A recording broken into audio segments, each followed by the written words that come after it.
Well, that was fun. Welcome to the Badger Den. We went from war to peace to war again, and by the time you slept and woke up, let's get into it.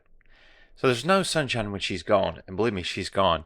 So yesterday, after pretty much everybody on the right was fomenting at the mouth, thinking that Trump was going to enter a forever war, Trump proved what I expected him to do, that he knew his base, and the populist opinion was that we would not get into a war. And guess what? He is showing again that he is a man of his word, unlike numerous politicians on the left and the right. He's promised not to get us in a war. It looks like he is not going to get us into this war. However, he does want peace. So while he did broker a ceasefire, that ceasefire has crumbled as of right now. Where we are, who knows? But we do know he's very frustrated and upset. So let's see what's happened over the last 12 hours. This was Tehran, moments before the ceasefire goes into effect. This is approximately like 6 hours before the ceasefire goes into effect.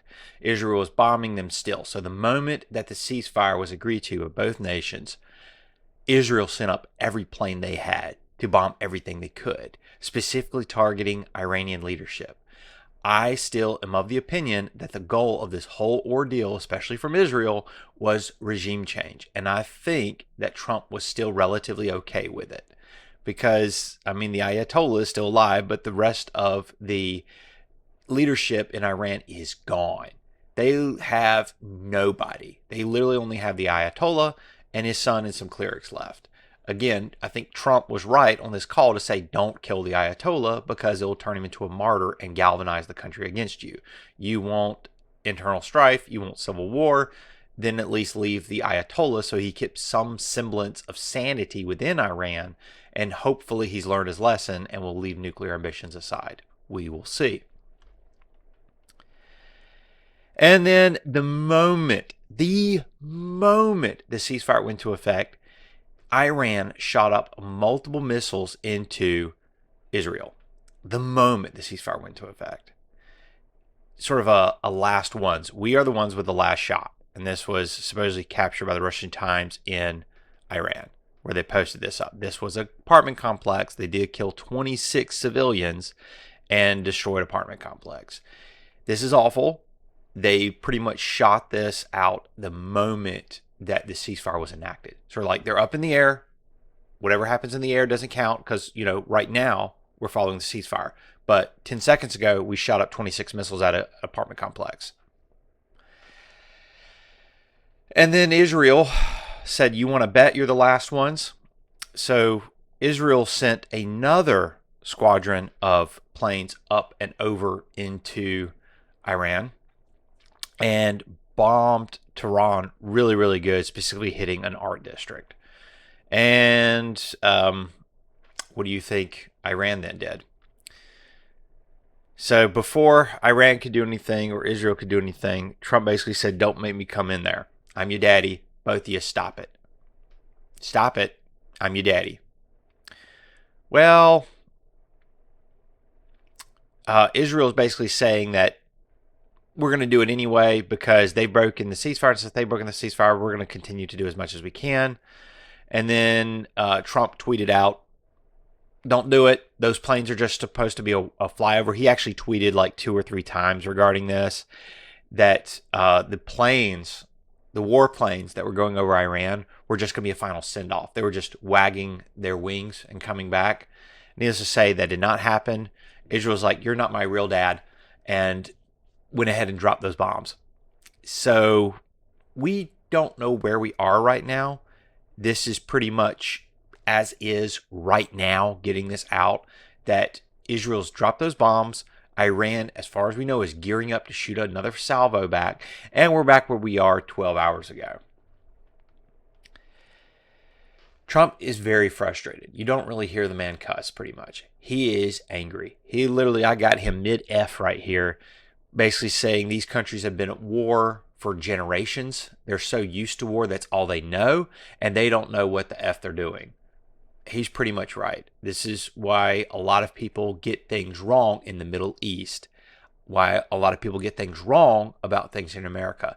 It is a cultural issue. These people, they're built and designed to pretty much be at war with each other. It is a generational curse where they want to kill each other. And until they change that mindset, it is going to be that way. It's going to be war in the Middle East for another 700 years or more. Actually, longer than 700. Well, I wanted to give everybody a quick overview on that. I really had a different tone for this stream, and I wanted to get into the real issues affecting America, specifically people right now here in the US. What you're seeing here is the median home sales price. And before you start rolling your eyes, believe me, I'm going to make this go fast. This is going to be quick. I'm just kind of one-shot you real quick about the real problem here in the US, getting at the root of it. So you could see right here when Trump came in, when they were screaming his tariffs are going to destroy everything and cause inflation. What do you see that has happened? Home sale prices have started to tick down. Now, these are over decades because I wanted to show the general trend and weed out a lot of the seasonality and the ups and downs. Notice what you don't see in the Great Financial Crisis, that even in the Great Financial Crisis, homes ticked up. How much did they tick up? Let's take a look. So in the 75 to 80s, when we were going through that horrible inflationary period, and even 80s to 90s, look at that. That's almost 100% increase, 70% increase. And then across the board, generally you see a 20 to 30% increase. That is insane. And for the first time, and well, not the first time, for this year, we've saw actually a negative increase in home prices, which is great. We need more of that, but we will see what we get. What has been causing these great increases in home prices to make them unaffordable? Well, it could be this inflation rate. That would be a clear indicator as far as if you have an ongoing inflation rate, then guess what? Everything ticks up in price, including home values. And given home values are much higher in price, you will see a much larger fluctuation, like 10% on $10 versus 10% on $100,000. That price increase on the $10 gourmet steak meal that you bought isn't going to impact as much as 10% on that $200,000 home you want to buy. All of a sudden, that extra dollar you're paying for your steak doesn't really hurt you that much, but that extra 20 grand on a home kind of prices you out. And this is the kicker. Salary versus median home income. So this is my own calculations, basically saying that on average, if you had a standard down payment for everybody, and you said you needed generally 3 times the income in order to make it essentially about 30%, counting insurance, not counting PMI, again, saying that you have a full down payment. I know. But again, this is not just for new homeowners, but people abroad. So we're saying that most people have some sort of down payment to reduce PMI, insurance, and saying that the mortgage rate, including the average rate of mortgage, so this is factoring in mortgage rates, what it should cost you, what kind of salary you would have to where the mortgage would only impact you 30%. So this is the minimum requirement of your salary. Say that one more time because that was very convoluted. This factors in the mortgage rate, your salary, the insurance, and saying that all of that combined, that cost can only equate 30% of your monthly salary. So you would have presumably 70% of your gross take-home pay to use on life expenses. So theoretically, yes, you could afford a little bit more with the money you've got right here, or you could make a little less and still afford the home right here, provided you cut more.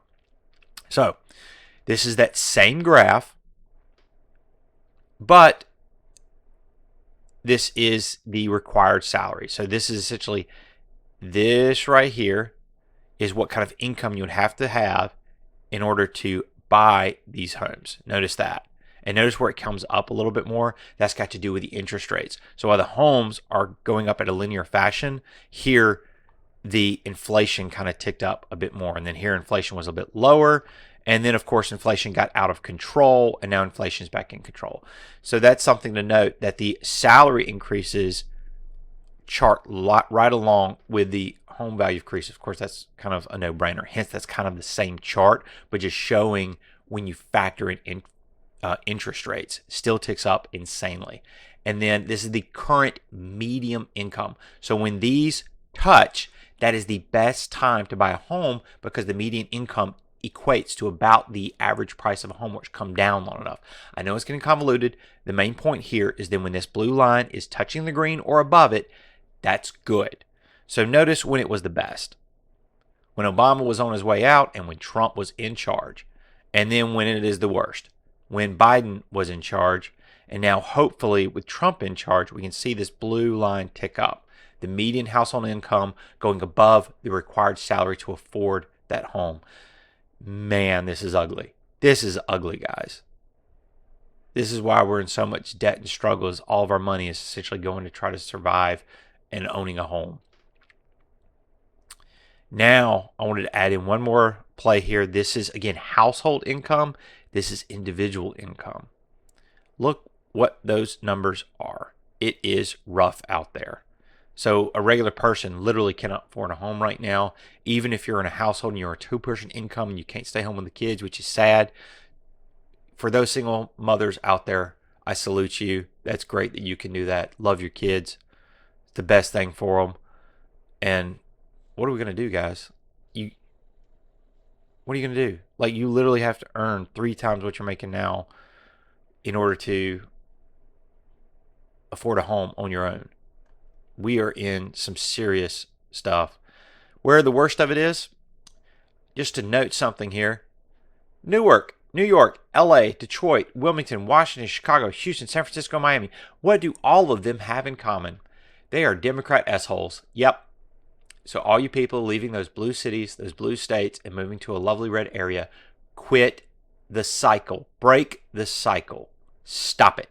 You left that horrible place. You go to a nice, lovely red area. Keep voting for red area. Keep it red. Keep it nice. Don't turn into a blue S-hole like you've done and you've left. And you might be saying, Ryan, but wait. Miami, that's not a red place. Houston, that's not a red place. Not a blue place. Miami just turned red. Miami-Dade County has been blue since 2000. So it's just now turned red. So I'm willing to bet Miami will actually tick off of this, which is fantastic. Notice it's the only one here that has pretty good safety. Oh, yeah, you got the Mayor Adams. This is the only thing Mayor Adams cares about is safety. Good for him. He's like the only decent mayor out there, and I don't really like the man, but at least he's trying to make New York a better place. The rest of these are pure S-holes. Wilmington, Delaware. San Francisco is the worst of the worst. Average California household is paying $1,300 more per month for the identical basket of goods and services in December 2024 compared to January 2021. Cumulatively, that amount is essentially $40,000. So over 3 years, well, technically 4, because January to December, 4 years, you're paying $10,000 a month each year. That's insane, guys. If you are leaving San Francisco and you got out of San Francisco, don't bring San Francisco with you. Leave San Francisco behind. And all you Gen Zers are nuts. Gen Zers, this is a poll of 1,000 Gen Zers as far as what they're expecting in their new job, what kind of perks they're looking for. They're wanting a pet-friendly ping pong nap time place to where they can chill. They don't really want to work. They want to just chill.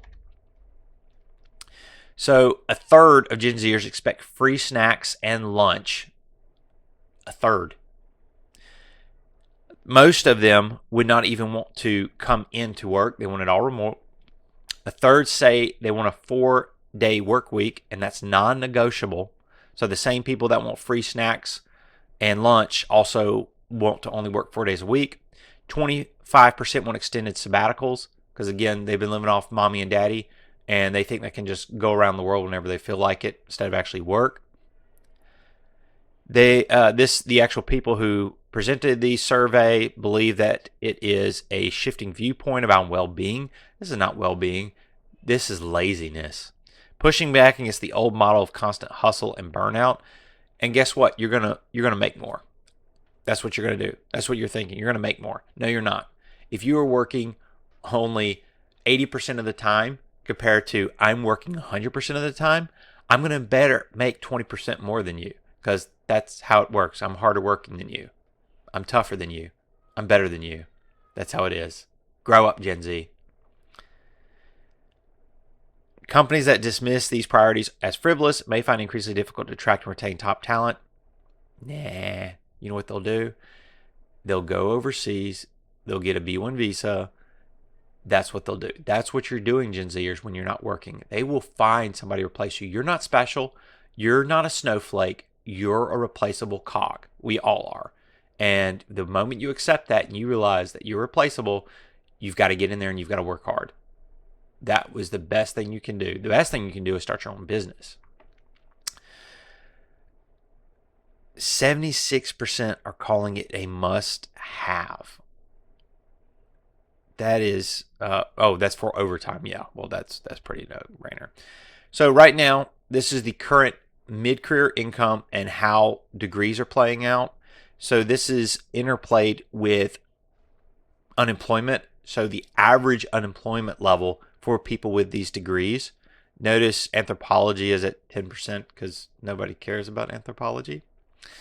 And as you start going down, you see computer engineering. Oh, poor guys.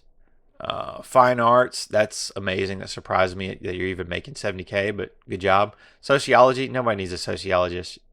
It's a pseudoscience for a reason. Computer science, good job, guys. Hang in there. Chemistry, amazing. ISOM, good job. Public policy and law. Liberal arts.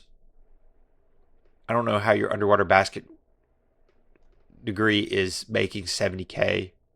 Doesn't make sense. International affairs. I don't understand how they make that much. Economics. Look at you, guy. Political science. Industrial engineering. Hats off to you. History. Really? Communications. Maybe they're all teachers. Journalism. Surprising.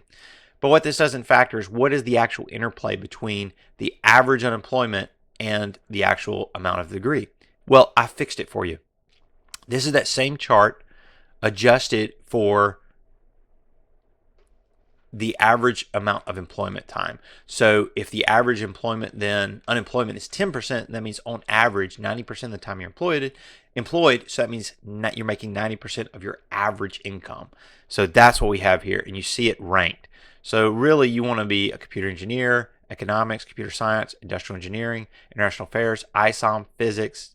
You get all the way down to political science before you finally start getting into some soft sciences. And then chemistry, and then journalism. I don't know how you're still up here. And then communications history. The main thing is if you look up here, all of your STEM fields. So again, STEM's king. And then I'm still shocked that some of these are up here. Then anthropology, you're all the way down here. And this is the blue collar median wage. I really hope to see blue collar higher than here. Blue collar, I feel for you guys. This is not sustainable. This really needs to tick up along with anthropology, be above anthropology. I really believe you guys should be up here with communications, journalism, chemistry, like right in here. That's where you guys should be. And if you're on a commie and you're actually going to pay back your loan, you thought I forgot that. So if you factor in the average amount that people take on, the average amount of debt, and you factor that in and subtract that from the salary, and because they're having to pay that over a number of years, this is then the actual amount that they're paying. And right now, the average undergraduate loan amount is at least $30,000 to $40,000. So I took the average of, or median of 35. In this case, it'll be the average of $35,000. Use the standard payment plan. So what most people pay it back as well as the current interest rate of 6.4%. And so that's what we get now. So now everything adjusts one more time. And of course, the blue collars, they do not have that. So they get a bit closer to anthropology. Anthropology still is winning out by like $13,000, which is still sad. 13.6 it looks like. We need to pump those numbers up. Those are rookie numbers. Man. Because just because something is simple does not mean it is easy. It is hard work. And one of the things I really want to note here is look at this. Real blue collar wage growth. This is what we want to see jumping up. Notice the only people who have really done anything for blue collar workers before I was born. Last time was Nixon, Carter, and then what happened in Nixon is we moderated relations with China. Then you started seeing offshoring to China for manufacturing. And then H.W. Bush, my goodness, should be ashamed of yourselves. Clinton, Bush, the process still went on. Obama, by that time, there was nothing left. Trump comes in and was like, no, we got to turn this around. We've got, the middle class has been hollowed out. We have a bunch of purple-haired losers running around with gender studies degrees, and they can't do anything. They can't even swing a hammer. They can't even change a tire. We need to pump back up the middle class. Biden came in, ruined it. Trump is back in. We're like, no, boys, we got to pump these numbers up. So blue collar, we need you guys back. I really hope that Trump continues this trend and we continue pumping this up. The best thing that we can do is bring jobs back. Again, tariffs are working, guys. Hang in there. It's a long process. It will work. But as you can see, 1.7%, and Trump's just now in office. Let the man cook. Crazy son of a, he did it. He really did it. So Tesla, despite my prediction that he would not make it on the 22nd of June, did indeed roll out the robo-taxis without a single hitch on their first day. So all you Uber drivers out there, start panicking, because people who own Teslas will eventually, I'm calling it, be able to rent them out as robo-taxis. I'm going to bet you'll see that in the next couple years, 2 to 3 years. You'll see a little swatch on your phone and be like, yep, rent out my Tesla to make me some money so I can stay home and play World of Warcraft. I don't know what you kids are playing anymore. World of Warcraft, what was that? Stuxnet? No, that wasn't Stuxnet. That was that little bot thingy. What do you guys play? Fortnite. Yeah, stay at home playing Fortnite. See, I'm old. I don't even know this anymore. Always, guys, want to leave you guys with something a little fun. But we got to bring the middle class back. I sure hope Iran and Israel stop. We were so close to having a ceasefire, but these people, especially Israel, just really, not all of Israel, guys. When I'm saying in generalities, I'm talking about the governments. Israel really wants war. Iran, the government, really hates America, really hates Israel. They chant death to America around their Thanksgiving dinners. What are you going to do? All right, this is Malvi signing off. Best of luck to you. See you tomorrow.